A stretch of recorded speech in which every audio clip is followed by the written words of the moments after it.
Hey, good morning, everyone. Today we have, we have 30 minutes left, and I wish to finish up chapter 1 so we can begin I wish to finish up chapter 2 so we can begin chapter 3 on Wednesday. All right. So we stopped at this slide last class where we talked about the charge carrier concentrations in a doped semiconductor. Once you introduce an impurity dopant, we obtain N-type and P-type semiconductors. In an N-type semiconductor, number of electrons are more than the number of holes, and in a P-type, it's the opposite. The electrons in an N-type semiconductor are known as majority carriers, which are due to both intrinsic as well as the external dopant that is introduced into the intrinsic semiconductor, and the P-type holes are, sorry, not P-type, the positively charged holes are the minority carriers, okay? And the opposite for the P-type material. So when we first introduce the dopants, the impurity dopants into a semiconductor material, we decide based on a lot of factors, and based on, of course, what our desired outcome is, we decide the number of atoms that we wish to introduce into our intrinsic semiconductor. And that is known as the dosage. So the number of atoms introduced into a semiconductor, or number of atoms in the impurity dopant,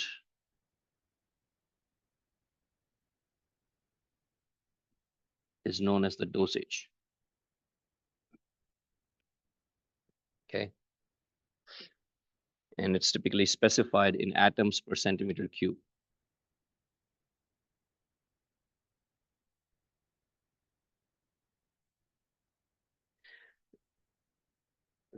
For a donor atom, which would be column 5, and acceptor atom, which would be column 3, it is noted as ND and NA, all uppercase, all capital letters. Okay. And so the units for ND and NA are atoms, the number of atoms per cubic centimeter of volume. Typically, this dose would be in 10 raised to 13, 10 raised to 21, 13 or 14 approximately.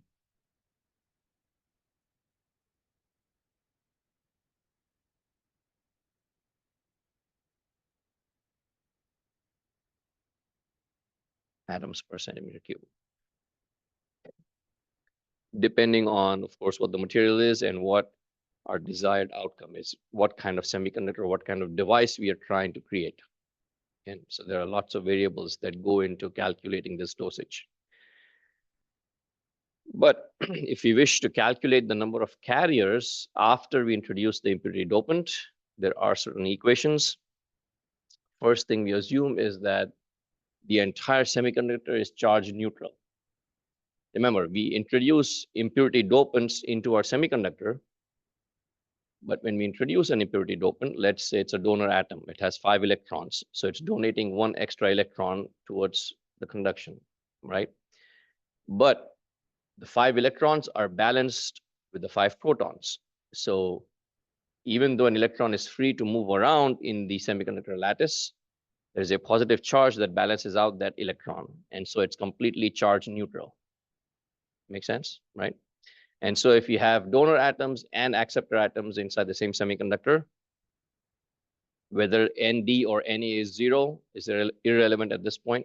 But if you have both kind of carriers in there, we assume that the total charge, the overall charge is neutral. Okay, overall charge in that semiconductor material is neutral. Right? The same thing applies for donor atom as well as for acceptor atoms. And so if charge is neutral, we make an assumption and we define an equation known as this charge neutrality equation. So it assumes that overall charge is neutral. Okay. Q, of course, is the charge of an electron, one single charge. Nd and Na are the number of atoms that we decide to implant. And then P and N, of course, the number of holes and electrons. Most of these equations that you see here are oftentimes they are plug and solve. But in real life, if you're an engineer, there's always a compromise. There'll be 4 different variables in there, for example, in let's say any particular equation, and then we choose a starting point. We make an assumption about the value, and then we do an iterative process to figure out the values for the other. Again, this course is about semiconductor devices, but not about solid state physics, say. And so we are not going too deep into there. So most of the equations we look at, they're simply plug and solve. Okay.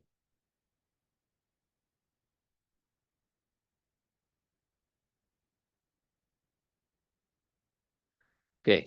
So charge carrier concentrations can be further defined by these equations. Assuming charge neutrality,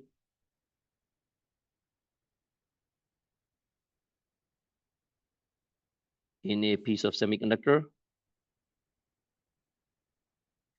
in a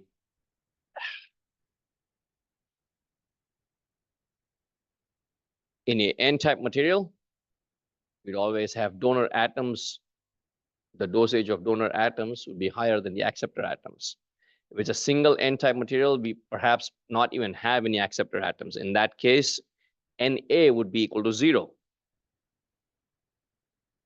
And in a P-type material, we have implanted acceptor atoms, column 3, and so donor atoms might be equal to 0. Regardless of whether it has both donor and acceptor atoms, these equations would still be valid. Okay, so we define Nd minus Na. That's the dosage of the impurity dopants that we're implanting into the semiconductor.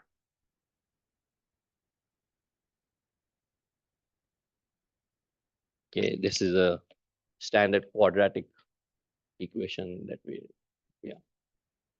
So again, there are certain derivations in there, but again, we don't go into the derivations. There's a simple couple of step derivation that's in the book. But again, for the most part, these are plug and solve. Values are given. Mostly there would be one unknown quantity, and all the rest would be known.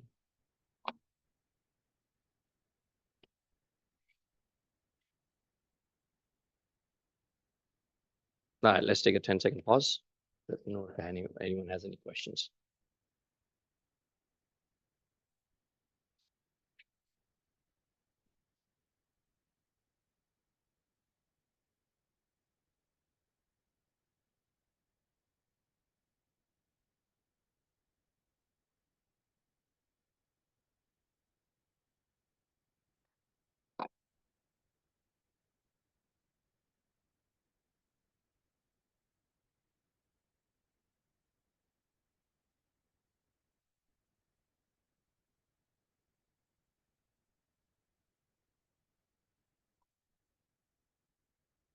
Any questions? So one key thing to remember here is if it's an N-type material, then we have an excess of electrons, right?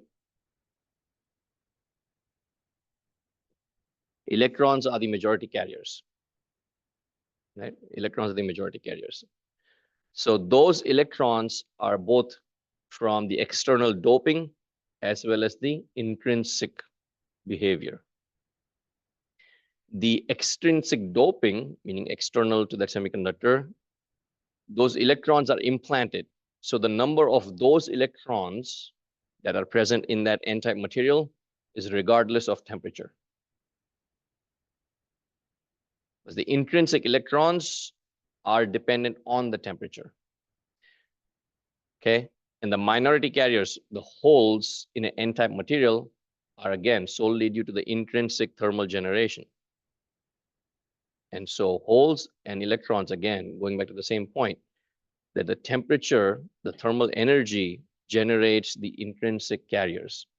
Okay, but the extrinsic carriers are implanted. injected, implanted, diffused, whichever process we want to use.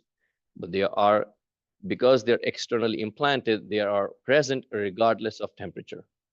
And compared to the intrinsic carrier concentration in the semiconductor, the amount of the extrinsic majority carriers is huge, it's large. Okay, so intrinsic carrier concentration would be less than 10 raised to 10, 10 raised to 9, whereas the dosage for external would start at like 10 raised to 13, 10 raised to 14. So there's a huge magnitude difference in the amount of extrinsic carriers versus intrinsic. Same principle concept applies to p-type. P-type, you have an excess of holes, and so those holes that are present are regardless of temperature. Okay, so here we have excess of holes, positively charged holes. Then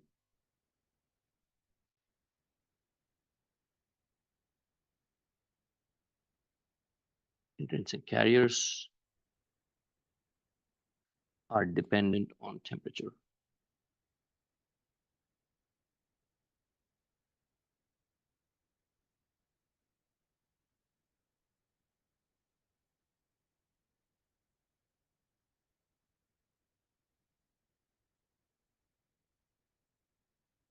Temperature independent.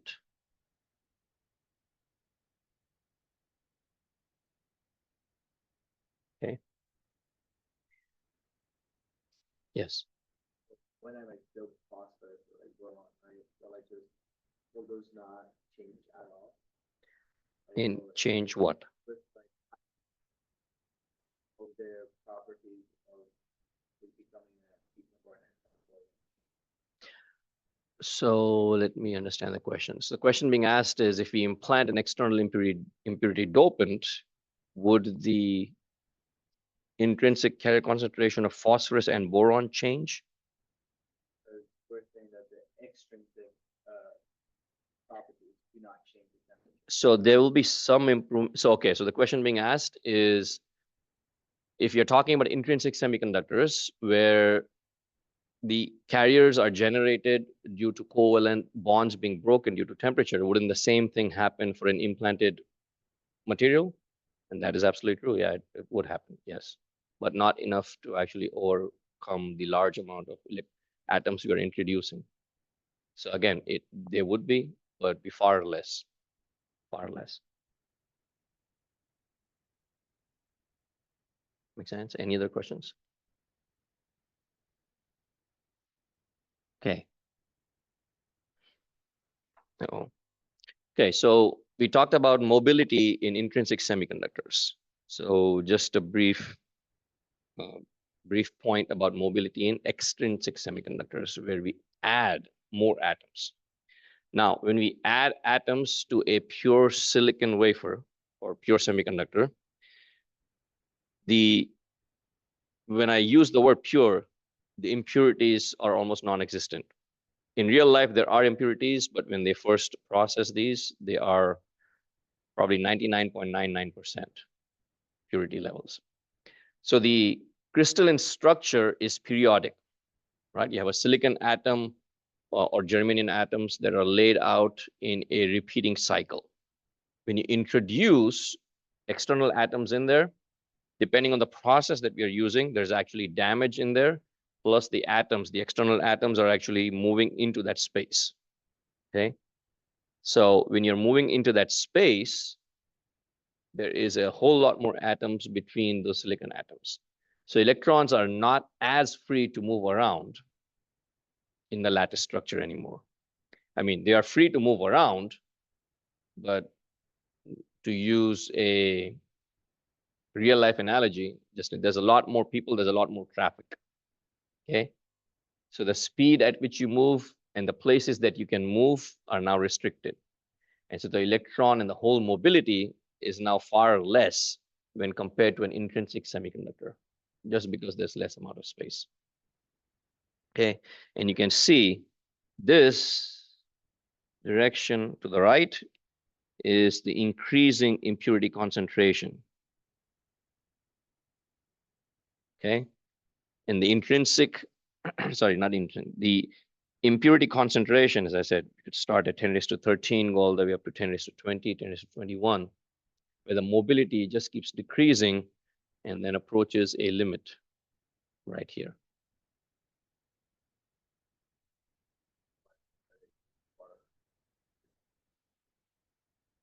Yes. So the statement being made was, this is why we control the amount of atoms we're introducing, and the answer is yes. Okay. So it's all, everything is a fine-tuning process. There's lots of variables that we have to consider as engineers, and a dopant engineer or engineer who's working with dopants, impurities, they have to consider lots of variables like impurity concentration, temperature, device operation, before we make a final decision.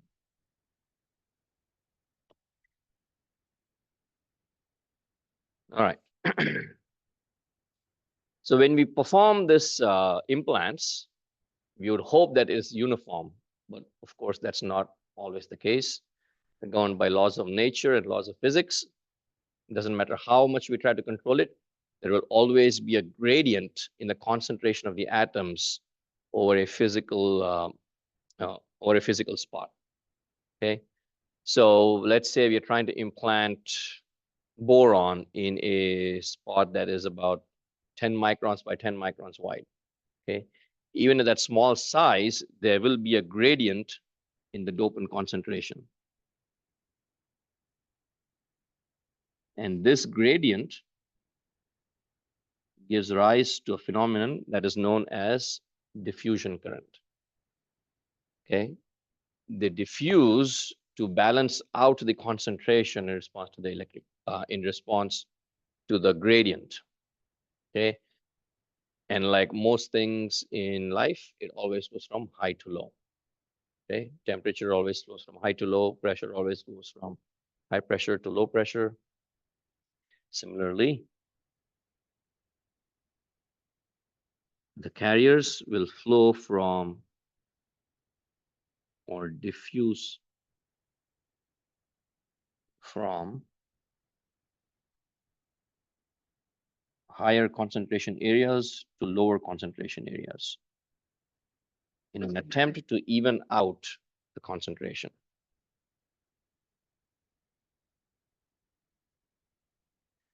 And again, this gives rise to what is known as the diffusion current.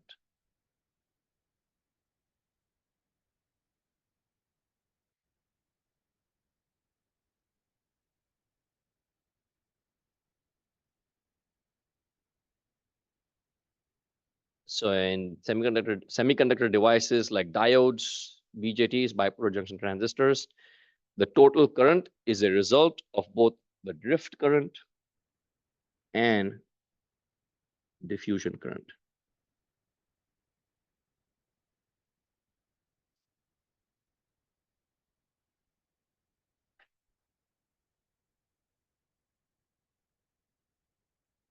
Okay, diffusion and drift.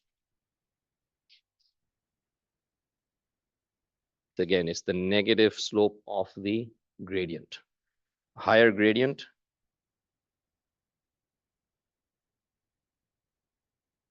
and lower. Carrier diffusion is from high to low.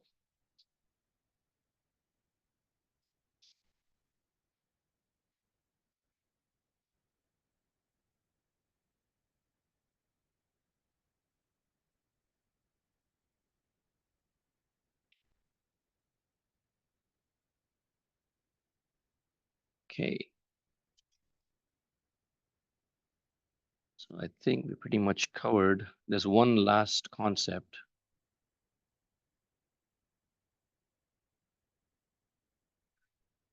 Okay.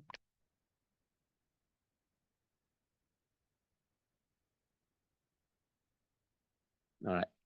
One last concept is thermal voltage. Okay. Thermal voltage is the voltage that is produced in response.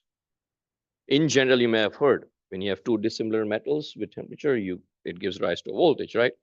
So this is a quantity, a term that we will see in our diode equations and our transistor equations. K, of course, is the Boltzmann's constant.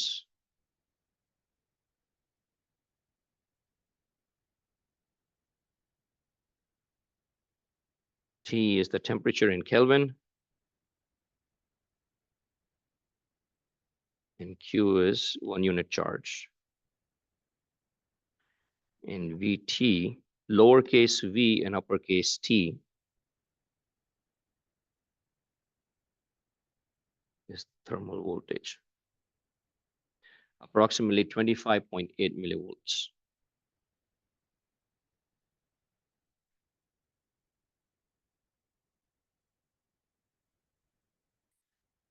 Okay. And it will be part of the diode equation.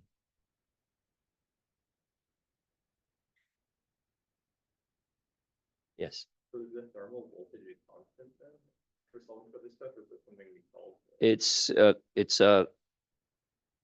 It's constant based on the temperature, because K is constant, Q is constant, temperature is the only variable. So every good good question. Room temperature. At I want to say no, not room temperature. I think this is at 273. 73. Huh? Not quite.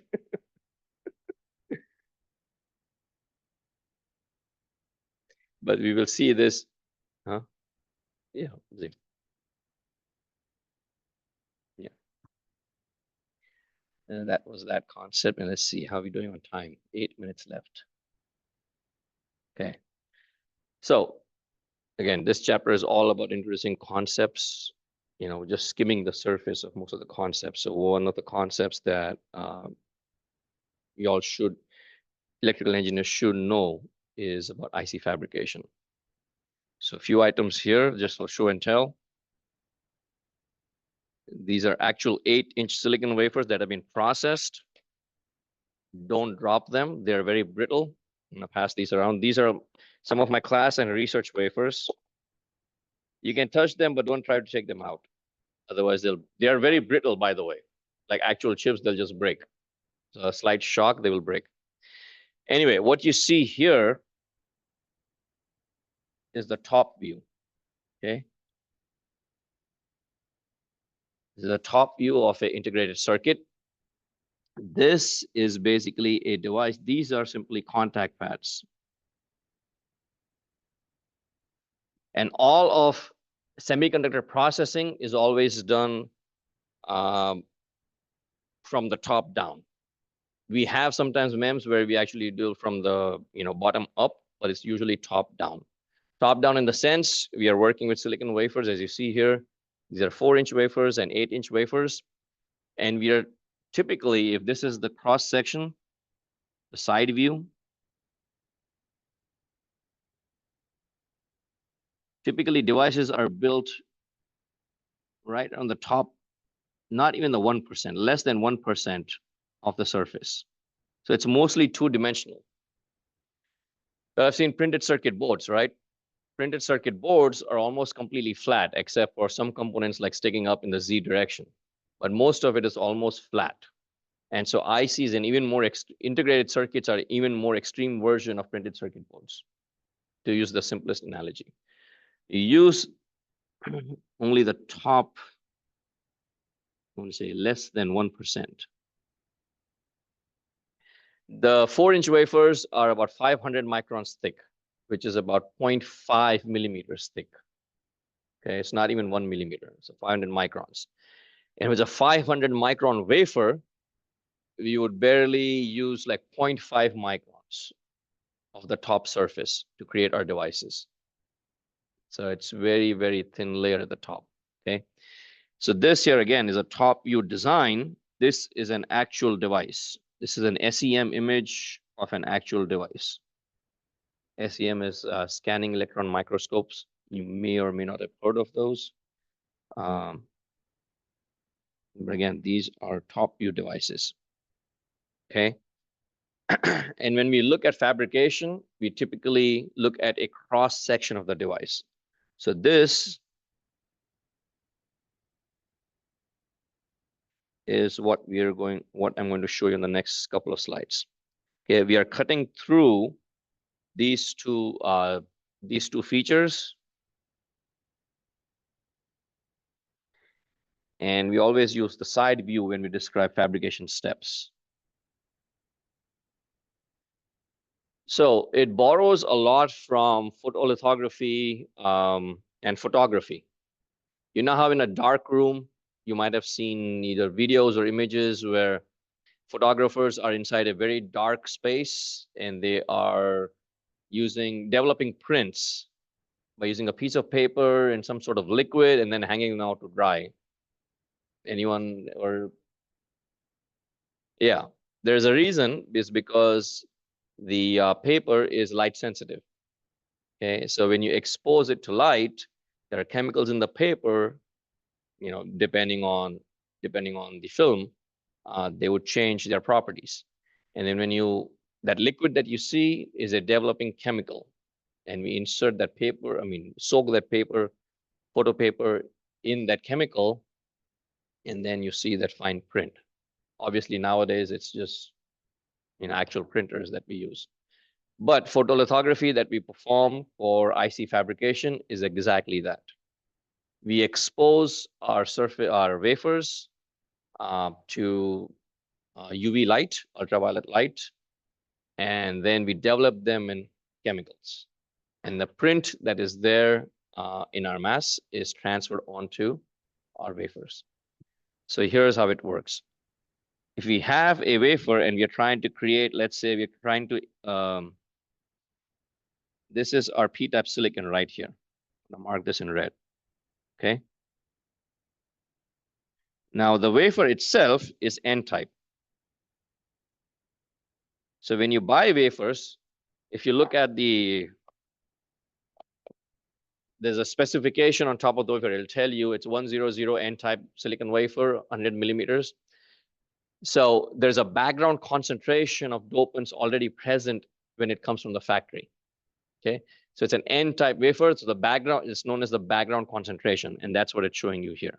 So all of these blue dots, they're representing, implanted dopants from the factory itself. So it's an N-type wafer. When we first start, we want to create our device only in certain areas. So if you want to create our device in certain areas, when we insert our P-type dopant in there, we do not want it to go anywhere else except those areas. The problem is we cannot control those areas, right? You have a piece of silicon and you're just bombarding it with your impurity dopants. The only way to stop it is to cover it with a mask. You cover it with a mask and you create an opening in there in the top surface where you want your dopants to go into the silicon. And the best mask is silicon dioxide. So the first step here is you take your silicon wafer in the presence of oxygen, you heat it up to 1000 degrees C, and it gives you silicon dioxide glass.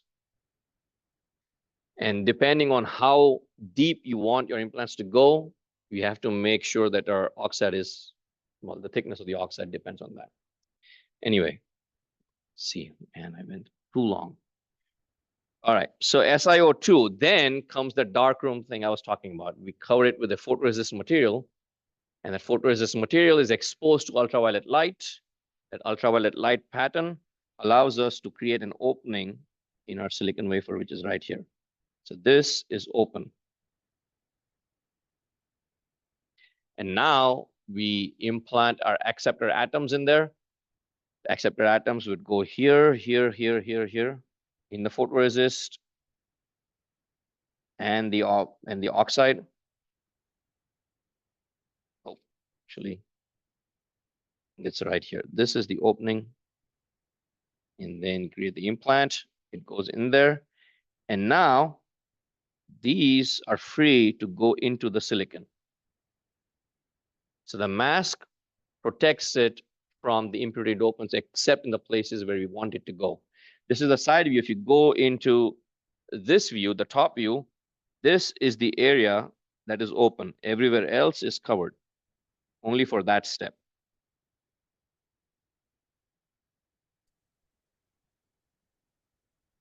Open area. It's 10 o'clock. If you have to, I mean, it's 9 o'clock. So if you have to leave, you can leave. Just have one more slide after this. And so now we have created a P-type silicon from the ions, well, from the ion implantation process. So the implant is now buried inside the silicon. And now we have created a P-type material right here. This is a P-type material in junction with a N-type silicon. So we would typically, when we look at these models, we will create and we'll show you the side view of these models. But in real life, it is actually going from the top. Okay. So just a couple of things to take care in mind. And then once we are done with that, we need to make contact. So we use aluminum, typically is the metal of choice to make contacts, basically wires. And so we again create another opening that will allow us to make contact with our N-type and P-type material. And then we implant aluminum in there. And that aluminum is separated by this oxide. So this is an insulator, which is the oxide. So the oxide serves two purposes. First is to prevent the atoms from going everywhere. It acts as a mask. And then secondly, once we have our metal contacts, it provides separation between devices. Okay. And this is one of the big reasons why silicon is the material of choice. It's very easy to grow an oxide, and that oxide has excellent thermal and electrical insulation properties. Okay, and so this is basically, again, an entire course by itself. You can specialize in IC and chip fabrication. My entire graduate work, master's and doctoral dissertation was all in microfabrication and MEMS. So everything that you learn here, if you wish to go to grad school, that's an option that's available.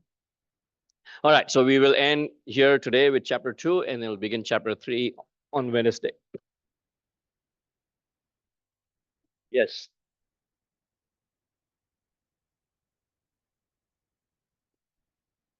Okay, hold on.